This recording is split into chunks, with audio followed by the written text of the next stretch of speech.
Kamu tahu nggak, kalau kopi, minuman yang sekarang jadi favorit banyak orang, dulu pernah dianggap haram? Yup, bener banget.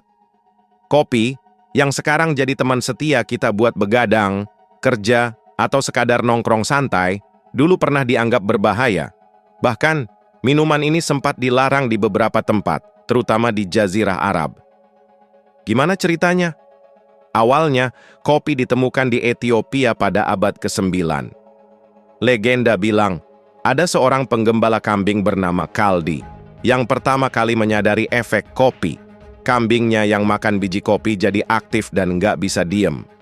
Karena penasaran, Kaldi coba juga biji itu dan voila!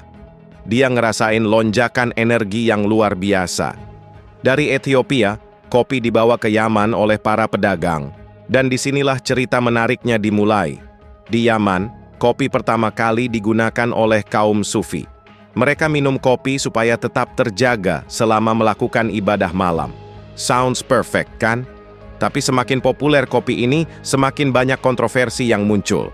Orang-orang mulai minum kopi di warung kopi, tempat nongkrong yang jadi pusat diskusi, debat, bahkan gosip. Nah, disinilah masalahnya. Warung kopi waktu itu dianggap sebagai tempat berbahaya. Kenapa? Karena orang-orang dari berbagai latar belakang bisa bebas bertukar pikiran di sana. Topik yang dibahas nggak cuma soal kehidupan sehari-hari, tapi juga politik dan agama. Beberapa pemimpin merasa tempat ini jadi sarang ide-ide subversif yang bisa mengancam kekuasaan mereka. Kopi pun mulai dianggap sebagai penyebab kegelisahan sosial.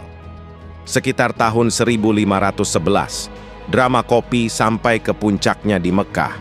Ada seorang gubernur bernama Khair Bek yang enggak suka sama pengaruh kopi. Dia menganggap kopi bikin orang jadi kritis, terlalu bebas berpikir, dan bahkan melawan otoritas. Menurut dia, kopi adalah ancaman. Jadi, dia memutuskan untuk melarang kopi di Mekah.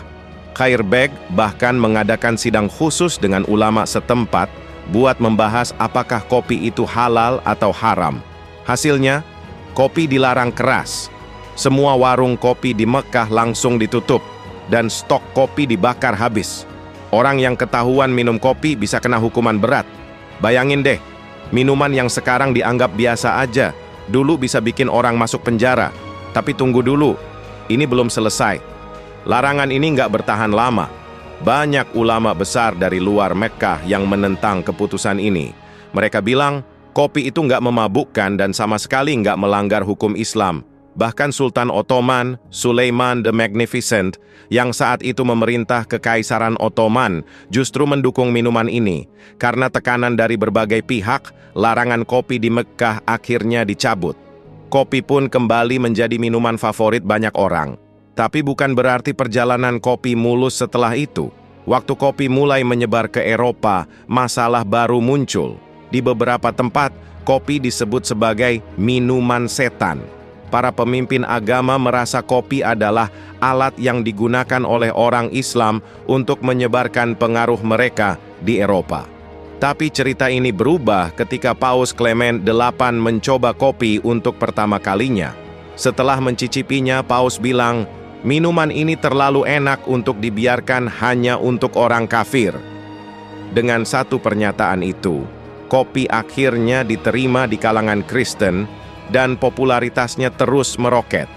Kalau dipikir-pikir, perjalanan kopi dari Ethiopia ke seluruh dunia itu luar biasa banget. Dari minuman yang dianggap berbahaya dan kontroversial, kopi sekarang jadi bagian dari kehidupan sehari-hari kita. Baik itu kopi hitam, cappuccino, atau latte, semuanya punya akar sejarah yang sama. Oh ya, ada satu fakta menarik lagi. Kopi juga pernah memicu pemberontakan di berbagai tempat. Di Kairo, ada gerakan protes besar-besaran karena pemerintah mencoba menaikkan pajak kopi.